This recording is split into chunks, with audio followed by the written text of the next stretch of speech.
Are live. A little technical fun play with technology, computers, getting everything to work. It's always joyful. But a pleasure to be here with you, whether it's live or you're watching the recording. Let's begin. Let's begin. Let's have some fun. Let's be interactive, answer my questions. I love engagement. So, give me a thumbs up, if you will. If you're watching this, send me some love, send me some hearts, whatever.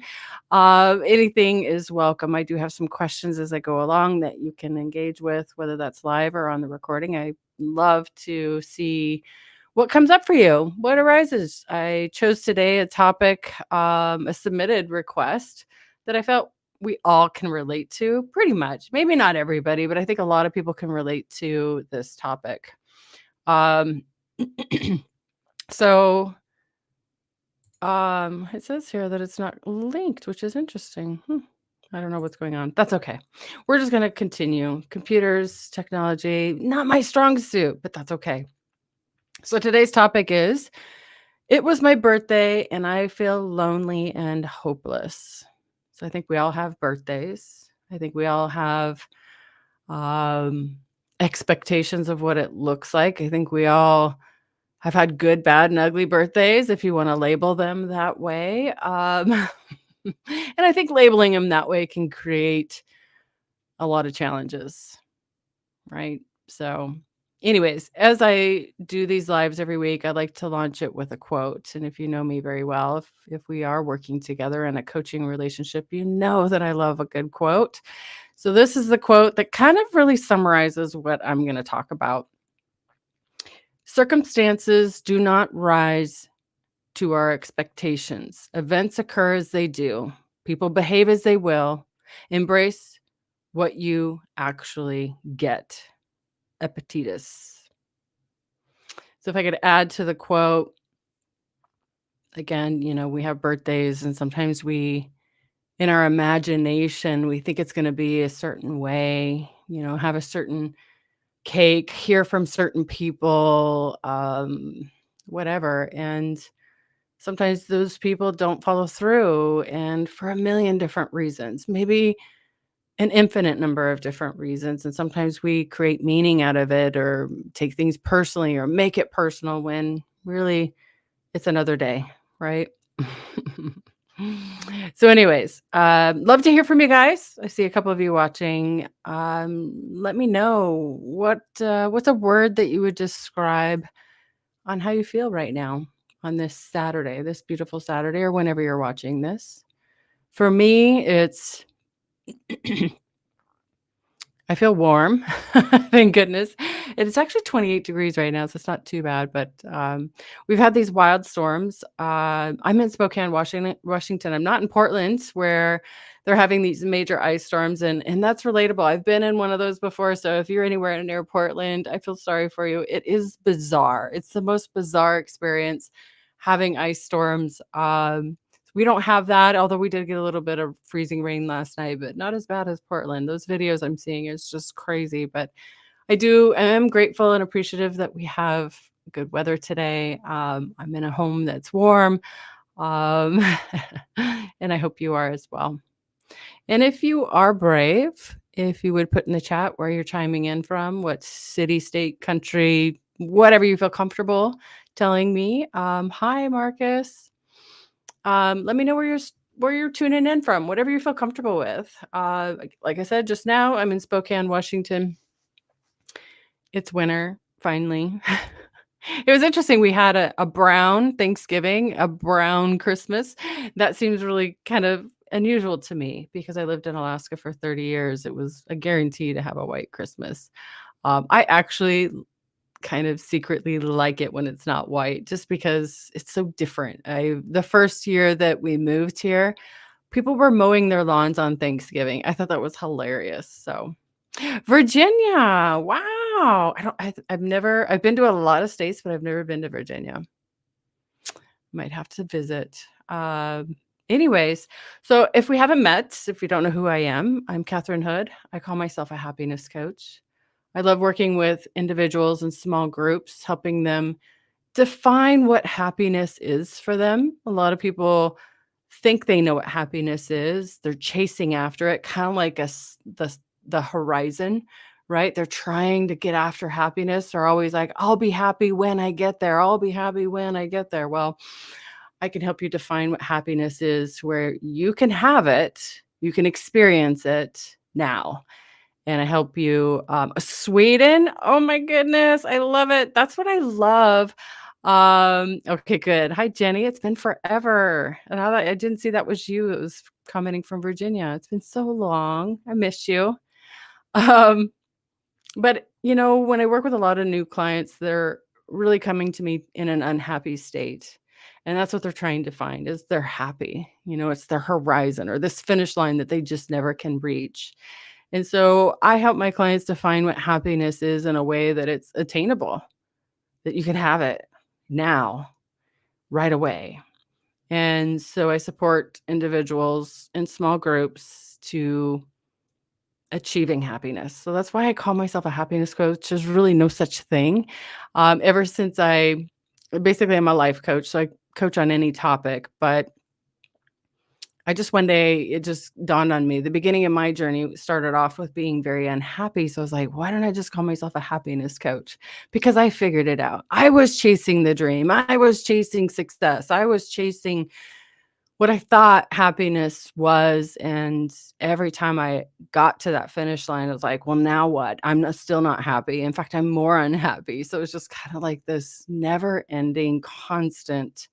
It was almost like being on what do they call it? A hamster wheel. Like I never could sink my teeth into it. And I was so frustrated with it. It was always something new, new mountain, new thing, new shiny object. And I was just chasing, chasing, chasing. So that was the beginning of my journey. And I also believe that people shouldn't struggle alone. I think that we all need help. And I think it's brave when you raise your hand and say, hello, help me. I want to know what happiness is. I want help figuring out what that is and getting it. So that's my passion. That's my joy. Yes, I would love to visit you, Jenny. I hope you're doing well. I feel like it's been a couple of years. Maybe I'm wrong, but it feels like it's been a long time since I've heard from you. So I'm so glad that you're here. Thank you.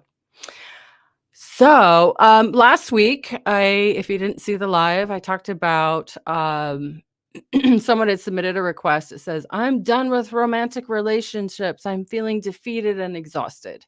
So that was a live last week. And really, what I discussed was how when we wallow around, swim around in negative thoughts about ourselves and a situation, it generates this negative energy, this vibe, this aura, whatever you want to call it.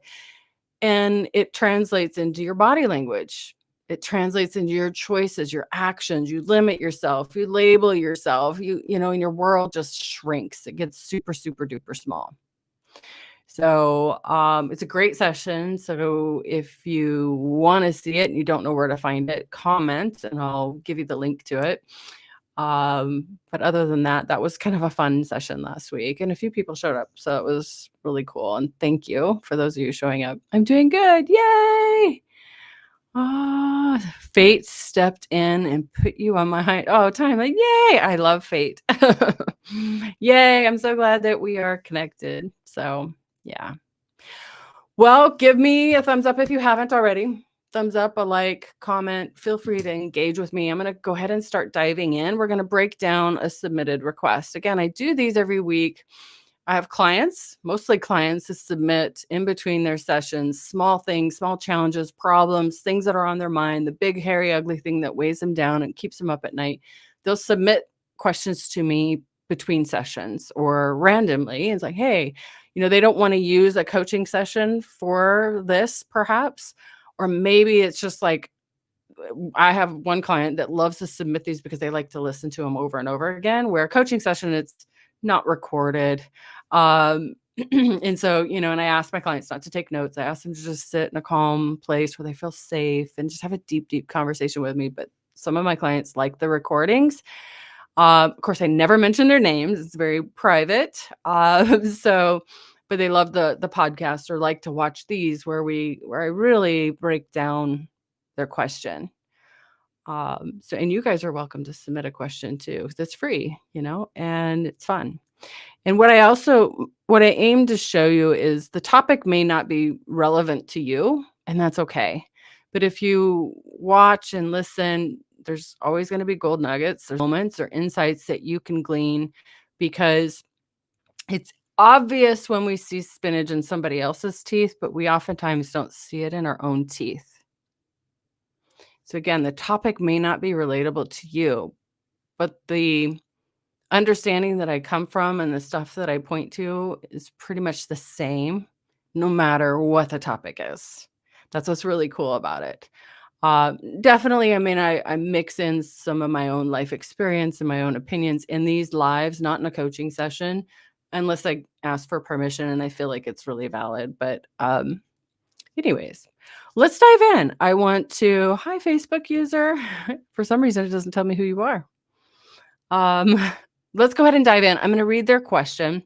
It's short, so it's pretty straightforward. So let's begin. It was my birthday today, and I feel so lonely. No phone calls, not one text.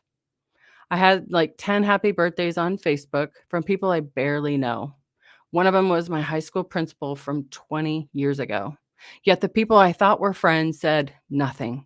I have 4 people in my immediate family, and only one of them cared.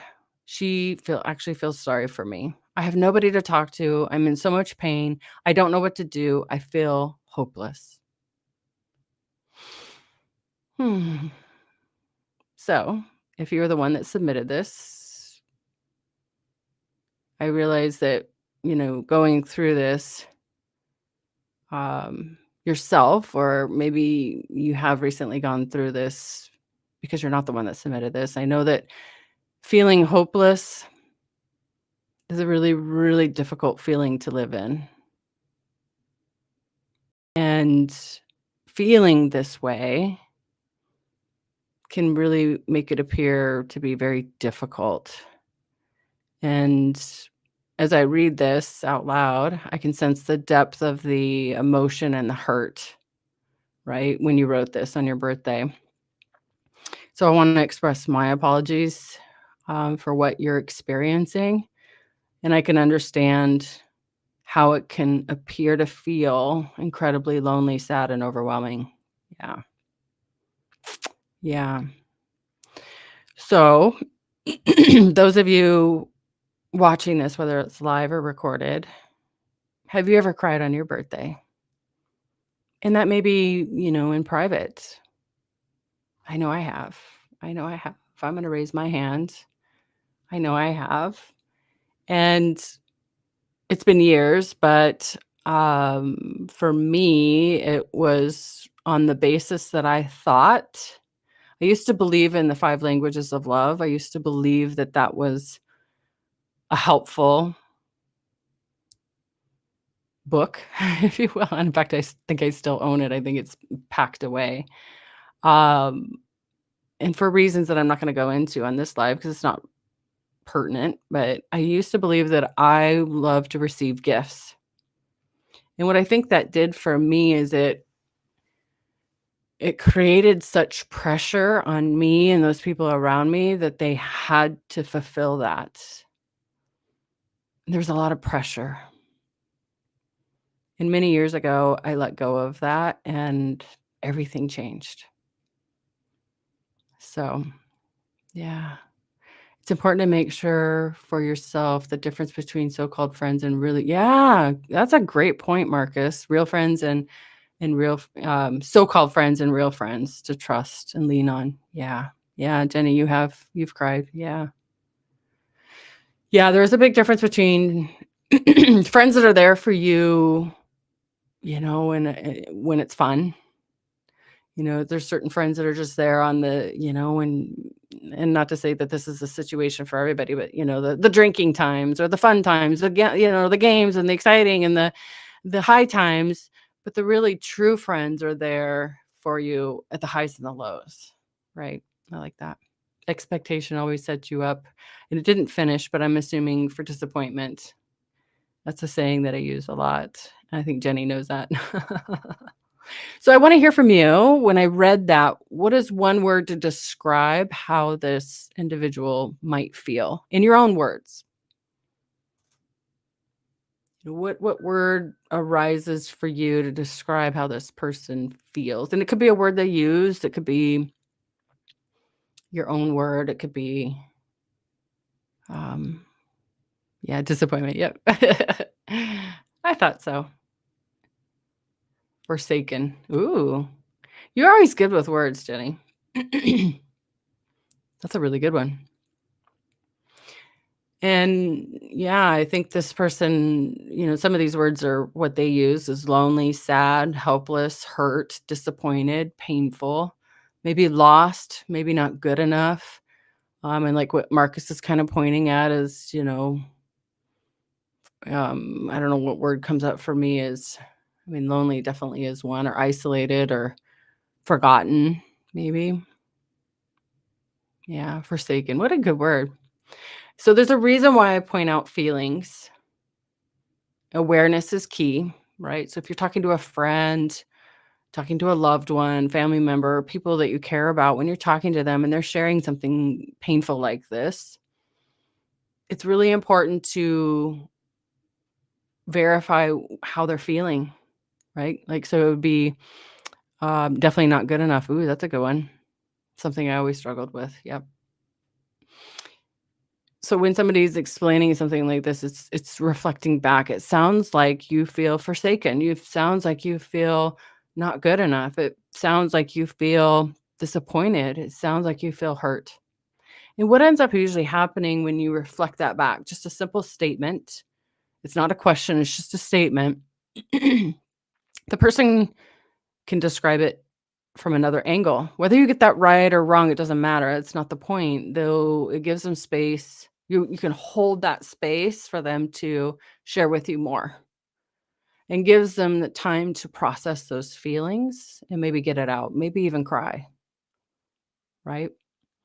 And so it's and like I said again, why I do these on Saturday is to kind of let you guys see how my mind works in a coaching situation, but also so you can learn how to communicate with others in a healthy way and see other people's suffering and how you might be suffering in a similar way. Because when we ourselves are in the muck of it, in the thick of it, when we feel lost, lonely, disappointed, frustrated, angry, whatever, we tend to have tunnel vision. We tend to not be able to see the spinach in our own teeth. So that's why I'm here, right? Giving you guys a scenario that somebody real is wrestling with or was wrestling with, and give you an opportunity to view things from a different lens, look at things from a different perspective, and point you to an understanding that could benefit you. And it may be a different scenario. It might not even have anything to do with your birthday. So let me ask you this. Jenny might know because she's been a client of mine, but where do all your feelings come from? Where do your feelings come from? I know you know this, Jenny.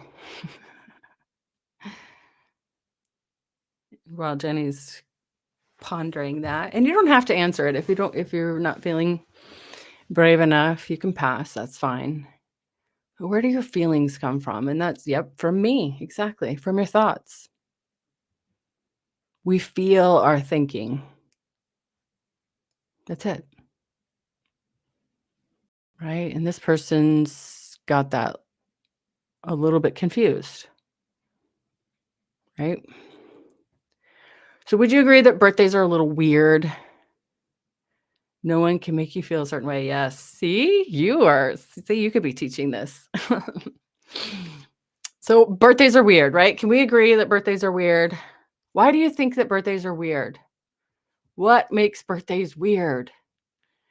And weird might not be the word you would use, but what has birthdays so confusing? Yeah, it all sunk in. Good. Yeah. Why are birthdays this strange phenomenon? I think we can agree with that. Anybody that's cried, whether you want to admit it or not, whether you've been disappointed, I think everybody's been disappointed on a birthday. Like, come on, let's be real here. But why do you think that is? Because we feel like we should be celebrated because we'd probably do the same for others. Yeah. Again, expectations, right? And rules that I would do this for you, so you should do this for me. That's not what relationships are. To a certain extent, relationships are transactional, but relationships are really should be grounds for unconditional love, right? It's time to reflect. Or it's the expectations. Yes, it's time to reflect. Hi, Leanne. Yay, I'm so glad you're here. So for some of us, I think birthdays are weird because as adults, we sit here and we have probably, and everybody's childhood's different. Like mine was not great, but I think that we're conditioned and programmed to believe that there's something that they aren't. I think that we have these celebrations, whether it's good, bad, or ugly in the past, we have these beliefs, these stories that are created and we're shown over and over and over again as a kid, whether it be our own birthday or we witness other kids being the center of attention. And there's fun, there's goodness, there's celebration. Life is amazing. And look at the cake and the fun food and the party and everyone coming together and having fun and laughter, right? But that fades as we get older. Life happens. Maybe some of us have too high of expectations on themselves. Yeah, it's that internal fight and problems. Yep. So I recently posted in a social platform. This was actually, in fact, last week. So that's why I found this question such great timing. Is and the reason why I posted it was I found out in conversation with my friends and my daughters that my daughters and I have been talking about this actually for years about how birthdays are just like this weird zone, right? Like, why do we cry? Like, why do we cry on our birthday? Why does this happen? So it's been a part of a conversation that's ongoing conversation with my daughters. But my friends had mentioned that too recently, and that they cry on their birthday in secret. So I posted on social media thinking, I just want to get kind of like a pulse. Is this common? Can we talk about this? Can we air this? I really want to. And then when this came up in a submission, I was like, whoa, this is really cool. I'm not alone, right? It's like trying to fill a hole inside. Yes. And I love that. Hold that statement as we go through this, because that's exactly it. So when I posted that on social media, I forget how I worded it, something about, am I the only one that's cried alone or in secret on my birthday? But there were comments, loads of comments, and it was all across the board. It was a sliding scale. There's a lot of different um, ways of looking at it, if you will, or opinions or views. But, some people despise being the center of attention. That's frightful. That's scary. Many of them had expectations, like we all are talking about, like the bars up here really high, that it would be special. And they thought that they would feel important that day. Many explained that their birthday has always been a disappointment, always. And that if they get anything, they don't like it, or they have to return it, or they have to pretend that they like it, or they feel pressured to now give them something, and then some of them, I feel like I opened up some wounds on some people. They were like, my birthday is around Christmas or Thanksgiving or whatever, and I have to share my birthday with my twin, or I have to share my birthday with blah blah blah, or my other brother or sister or whatever. And a lot of bad memories came out, right? And then there were some, this is cool, that had a life hack. They well in advance planned the day or the week. One of them was really cool. They plan, it's like a birthday month. So every weekend they plan something every weekend. Some of them plan a birthday week. Some of them plan just the day. They just take the day off if it doesn't happen to land on a day that is naturally off for their work schedule, but they fill those days, those times, that week or whatever, they're very intentional way in advance. They order food, they plan events, they plan a meal, but solo. They plan a lot of them. I got quite a bit of comments on it. I was pretty surprised. Some of them, most of them were solo. Like they planned events where they escaped for a weekend or a day or a week or whatever that birthday solo. So there was no risk of other people sabotaging the agenda. I found that to be fascinating and I took some notes. I was like, that's really cool. And so as I was preparing for this, I'm like, maybe I need to do something. I don't know. But anyways, let's go on. Let answer this. What do you do for your birthday? If you're able to type it out, what is it that you do for your birthday? Like, what are you planning this next birthday? Do you have a plan? Is there a plan? And maybe at the end of this, you will make a plan. And maybe it's solo, maybe it's not. Everybody's different. Everybody views it differently. For me, it's just another day, but certainly I could do something. Usually, most of my birthdays, some of you know I'm a bodybuilder, and usually for my birthday, I'm in prep where I can't do anything super fun. But this year, my show is a couple weeks before my birthday, so I could easily do something spontaneous and fun. So definitely taking off work. Yay. Good. So you got the idea. So, like anything that we experience in our life that's done over and over and over and over again, and it's done in a certain way, it creates like this bar, right? This expectation or a habit. Habits are formed by repetition, right? And when there's repetition, our brain loves repetition. Our brain loves um, familiarity, which is another word for repetition. And sometimes when we have things, experience things in a repetitive way, our mind or our brain starts to build stories that we want it a certain way, that we expect it to be a certain way, right? We want it to look a certain way. And it creates a feeling, right?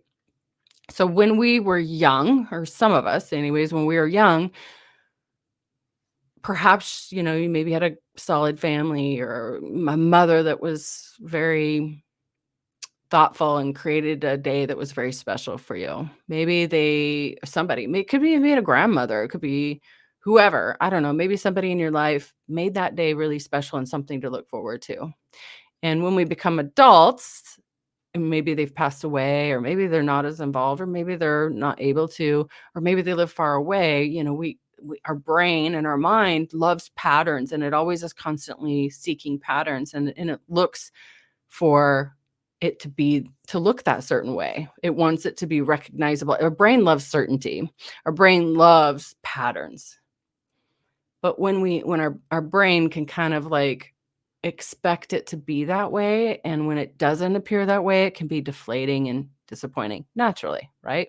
But again, that's thought created. It's not the fact that your mom or your grandma or whoever isn't creating that birthday that way. It's thought created. So what I want to point to is birthdays, this event, the things that are done or not done, the circumstance, right? That word, circumstance itself doesn't make you feel lonely and pain, sad, hopeless, disappointed, or as Jenny said, I loved your word, where is that? Forsaken, right? That day, that circumstance does not create that feeling. It's not possible. It's your judgments of that circumstance.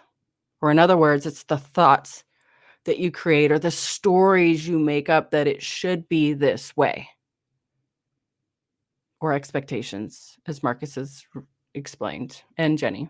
So expectations are a form of a predetermined resentment, right? So resentment will build if you have these stories that, oh, I think that my friend should, I gave her an amazing birthday, like Jenny said. Like, my friend, I gave her an amazing birthday. I thought it out. I spent money on it. I did all the things, and having this expectation that it get returned. And maybe that's not in your friend's wheelhouse. Maybe they're not a party planner. Maybe they don't even have your birthday on their calendar because that's just not something they do. But it's those expectations that create resentment in the end. So here's a quote: expectations are a form of predetermined resentment. Let go of expecting things to be a certain way, and you'll be amazed at how much happier you become. Wayne Dyer. So again, like I mentioned earlier, I used to believe in the 5 languages of love. I didn't use it a lot in my coaching, but because I really saw how in my own life it's actually very destructive. That when we label ourselves and put ourselves in a category, and then we demand that our loved ones do things a certain way that may not be their strong suit, it really can create resentment and it damages relationships. And that goes for all 5 of those languages. It's better to not have any expectations, right? Yeah. Unconditionally love people. So when we build up expectations of things going a certain way, we kind of get wrapped up in it being that way, right? And we can't control what other people do or don't do. So when we wish that people will do something a certain way or deliver a happy, amazing birthday or deliver me flowers or go out of their way or think about me or whatever, disappointment rises, resentment builds to the pile. But this is all judgments. It's all thought created, right? That person didn't wake up and go, "Ha, it's Jenny's birthday today. I'm going to make sure she hates me today." No, they're just living their life. They're probably suffering in their head too about something else. We feel our thoughts. They shape our perception of our reality. That's the lens that we look through. So our thoughts influence our actions. So what is a thought? Yeah, I am a Taurus. I think I know who that is. Because you mentioned that quite a bit. Yes, we're Tauruses. So what's a thought? What's a thought? It's funny, I don't see your name. It just says Facebook user. So it's important to recognize thoughts create our experience. Thoughts create our stories. So what's a thought? Can you answer that? No thought is real. They're not solid. Thoughts are not like a cup. They're not solid. I know it appears that way. We are trained, we are programmed, we are conditioned to believe our thoughts. We're programmed and conditioned to believe our thoughts are who we are and our personality, and that's not true. I know it appears that way. Yep, yeah, the wolf. Yeah, I know exactly who you are. Thank you for chiming in. This is really cool to see you here. So instead of dwelling on the disappointment and sadness and wallowing around in self pity, you can choose to reframe this day, this situation, and find a new meaning. So for the person that submitted this, or if you feel the same way, like, my birthdays, I dread them, they're awful, they're terrible, is that helpful? Is that supportive? Look, I hear you. I hear you. It can appear that it creates those feelings, but it's not. This event once a year is not injecting those feelings into you. So what if your expectations, are placed on things that you can't control, which in this situation it is, right? They expected people to deliver something to them that day, right? That's out of your control. So focus in on what you can control. That's your own thoughts, feelings, and your own actions. That's it. Yeah, it is like my story. You're right. So maybe, like I said earlier, in this situation, your friends, your family are busy. They're dealing with their own challenges and problems and imperfections and insecurities and how am I going to pay the bills? And they're human. Focus in on what you can control, your own thoughts, your own feelings, your own actions. What if you did something spontaneous and special for yourself? Meet your own needs. Sometimes people don't have it in their wheelhouse to give words of affirmation or spend time with you. They don't know how to do that or buy gifts or plan events. Some people just don't have that.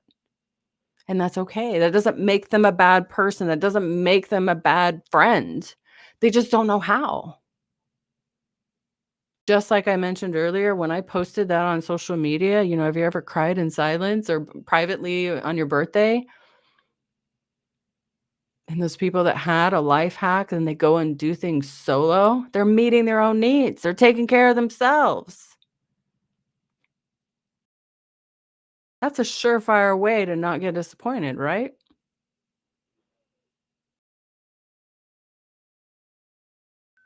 Oh, no. Oh, no. Passport's expired when you get to the airport. No.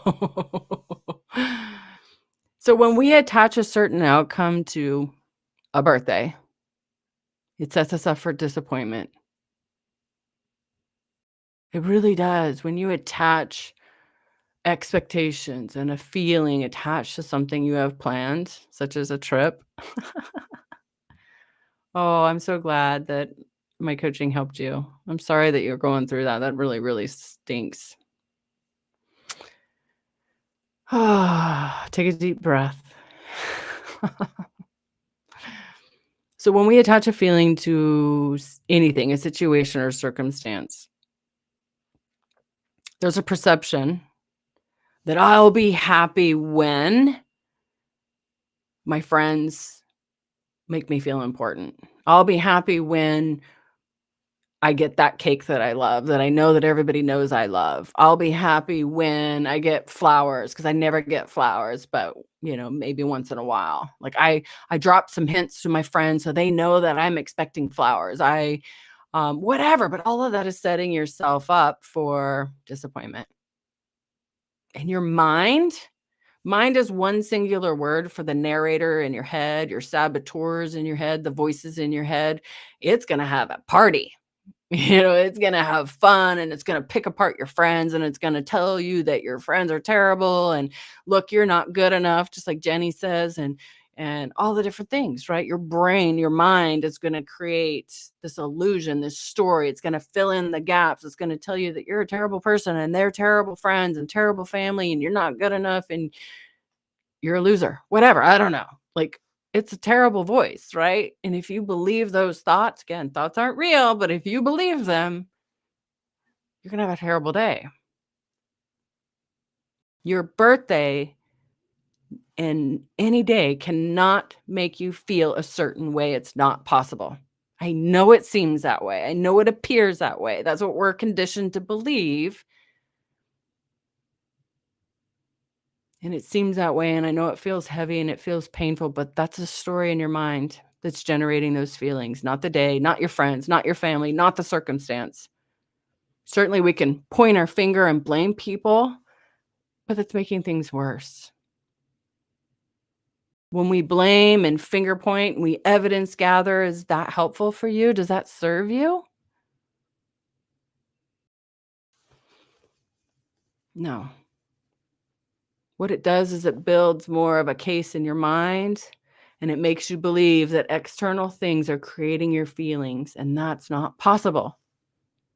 All it's doing is creating a mental, emotional suffering on your birthday and probably in other days of your life and other situations and other circumstances.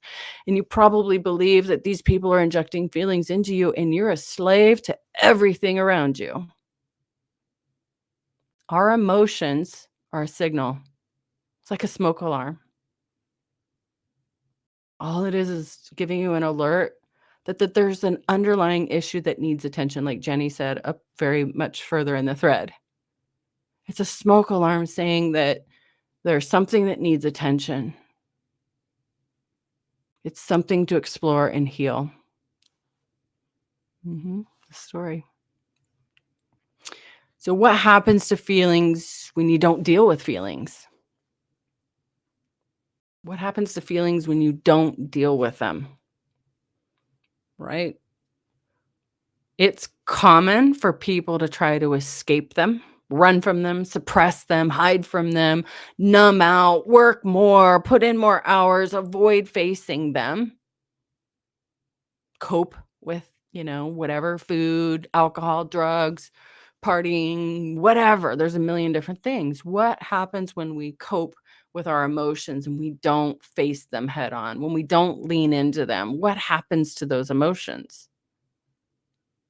And I get a lot of these approaches might give you a temporary relief, but they intensify those feelings. Yeah, overeating. Mhm. Overeating is a great example. When your feelings aren't understood, when you do not know where they come from, it's a very hopeless feeling. So what this person submitted is spot on. Their birthday is just one of probably several situations that they're suffering in. It's just one. It's not small, it's big, but very big for them, but they're suffering and they feel hopeless because they don't understand where their feelings are come from and they're not dealing with them. They're not leaning into them, they're not processing them, and they're gonna keep resurfacing. They're gonna come in unexpected ways and inconvenient times. When you don't deal with your feelings, when you don't process them, when you don't heal them, when you don't understand where they come from, it's like pushing a giant pool ball in the water. And you're just shaking and you're pushing that pool ball in the water. Well, guess what? That pool ball is going to come up and it's going to smack you in the face and it's probably going to cause destruction in your life. You might lose your job because you blow up at your boss or you yell at a friend or yell at your family member or whatever. It's going to cause destruction. So it's essential to give yourself permission to feel your emotions. If you want to cry, cry. Cry some more. Feel all the feelings, but know where they come from. When you understand where they come from and you go, "Whoa. Hello." And you know where they come from, a lot of the strength and power it has over you dissipates instantly, but you still got to process them. But allow yourself the space and the time to go, what is this? Be curious about it. Understand it. But don't finger point and don't blame people because that's not where they come from. They don't come from your birthday.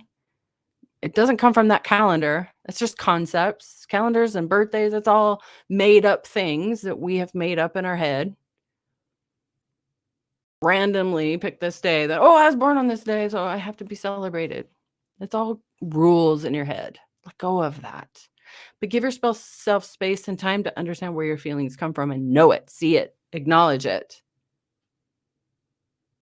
Learn about your feelings, address the root cause, and heal it. You'll find peace, you'll find happiness. So, those of you still watching, how do you want to feel on your birthday? Just give me a word. Right? This person gave us a whole bunch of words of how they feel now, but how do you want to feel on your birthday? Just one word. How would you want to feel on your birthday? Yes, mine is in April. So how do I want to feel on my birthday? I want to feel like it doesn't happen. Just kidding. My birthday's not a big deal to me. It really isn't, but I think peace comes up for sure. I think feeling light, free. So when you relax and you just kinda just take a breath and you just kinda sit and go, "What how do I really wanna feel?" Like, really honestly, and make sure the word is within your control, right? So if you say, "I wanna feel loved," that's not in your control, right? Unless you're talking about loving yourself, that's cool. But if you wanna feel loved by someone, that's out of your control, so not that. So, how do you want to feel in your control that's positive, that's powerful, that feels good? And when you say it, you feel in your heart and your gut like this good, warm feeling. Recognize, but recognized would indicate something out of your control. You can't control feeling recognized because I'm assuming, again, assuming that feeling recognized is by someone outside of you. You wanna feel important to other people. You can't control that. So the word would need to be within your control. Peaceful is perfect. Thank you, Regina. What word is within your control? Your 70th birthday? Holy cow. So celebrate it. Is that within your control? Because remember, if it's something that somebody else has to do, that's not within your control. So what is in your control is your own thoughts, your own feelings, and your own actions. If you're expecting to feel recognized, if you're expecting people to celebrate you, that's not in your control. That doesn't work. That's again asking other people to fill a need inside of you. Jenny says empowered. Heck yeah. So what does empowered mean? What does peaceful mean? These are both great words from what I believe they mean. So if I was in a coaching session and they came up with words like, I want to feel light, I want to feel happy, hopeful, silly, excited, warm, connected, playful.